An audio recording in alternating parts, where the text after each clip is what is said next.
દેવતાઓ બોલ્યા, જે જગતના એકમાત્ર સ્વામી તથા સ્મરણ કરનાર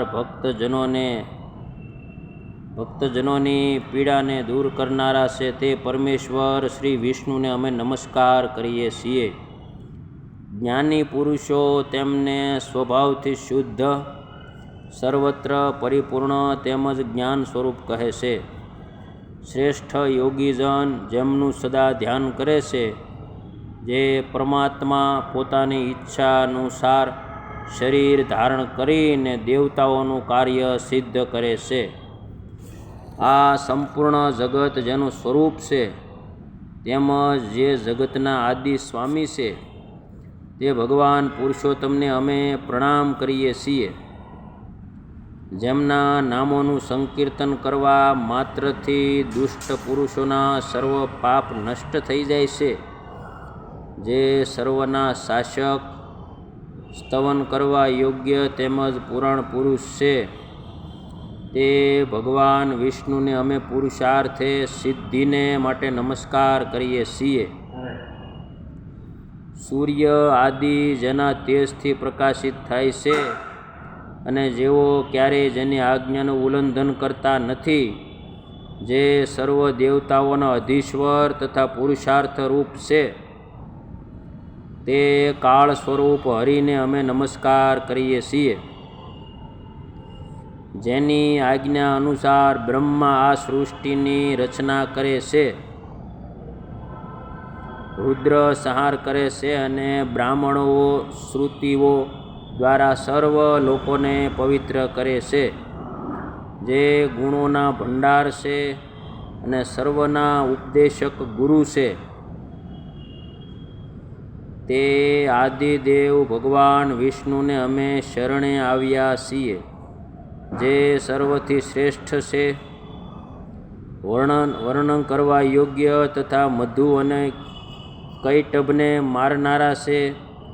દેવતા અને દૈત્ય પણ જેની ચરણ પાદુકાનું પૂજન કરે છે, જે શ્રેષ્ઠ ભક્તોની મનોવાંછિત કામનાઓની સિદ્ધિના કારણ છે. તેમજ એકમાત્ર જ્ઞાન દ્વારા જેના તત્વોનો બોધ થાય છે, તે દિવ્ય શક્તિ સંપન્ન ભગવાનને અમે પ્રણામ કરીએ છીએ.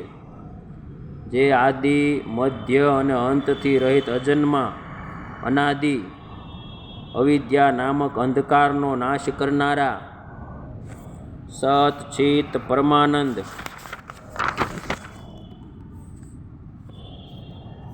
ઘન સ્વરૂપ તથા રૂપ આદિથી રહિત છે, તે ભગવાન પરમેશ્વરને અમે પ્રણામ કરીએ છીએ. જે જળમાં શયન કરવાને લીધે નારાયણ, સર્વવ્યાપી હોવાને લીધે વિષ્ણુ, અવિનાશી હોવાથી અનંત અને સર્વનું શાસન કરનારા હોવાથી ઈશ્વર કહેવાય છે. પોતાના શ્રી અંગો પર પીતાંબર ધારણ કરે છે તથા બ્રહ્મા, રુદ્ર આદિ જેની સેવામાં લાગેલા રહે છે. જે યજ્ઞના પ્રેમી, યજ્ઞ કરનારા, વિશુદ્ધ, સર્વોત્તમ તેમજ અવ્યય છે, તે ભગવાન વિષ્ણુને અમે નમસ્કાર કરીએ છીએ. ઇન્દ્ર આદિ દેવતાઓએ આ પ્રમાણે સ્તુતિ કરવાથી ભગવાન વિષ્ણુએ દેવતાઓને રાજર્ષિ ભગીરથનું ચરિત્ર કહ્યું કે હે નારદ, પછી તે સર્વને આશ્વાસન તથા અભય આપીને ભગવાન વિષ્ણુ રાજર્ષિ ભગીરથ તપશ્ચર્યા કરતા હતા ત્યાં ગયા અને તેને પ્રત્યક્ષ દર્શન આપ્યા. રાજા ભગીરથે તેમને પ્રણામ કર્યા. તેમના કંઠમાંથી કૃષ્ણ કૃષ્ણ કૃષ્ણ આવો ઉદ્ગાર નીકળી રહ્યો હતો. ભગવાન વિષ્ણુ રાજર્ષિ ભગીરથ પર પ્રસન્ન હતા. કરુણાપૂર્ણ વાણીથી તેઓ કહેવા લાગ્યા. શ્રી ભગવાન બોલ્યા, હે મહાભાગ ભગીરથ, તમારું અભિષ્ટ સિદ્ધ થશે. તમારા પૂર્વ પિતામહ મારા લોકમાં જશે. રાજન, ભગવાન શિવ મારા બીજા સ્વરૂપ છે. તમે યથાશક્તિ તેમનું સ્તવન કરો. તેઓ તમારા સફળ મનોરથ તત્કાળ સિદ્ધ કરશે. જેમણે પોતાના શરણે આવેલા ચંદ્રમાનો સ્વીકાર કર્યો છે તેઓ શરણાગત વત્સલ છે. તેમની તમે આરાધના કરો. અનાદિ અનંત દેવ મહેશ્વર સર્વ કામનાઓ તથા ફળને આપનારા છે.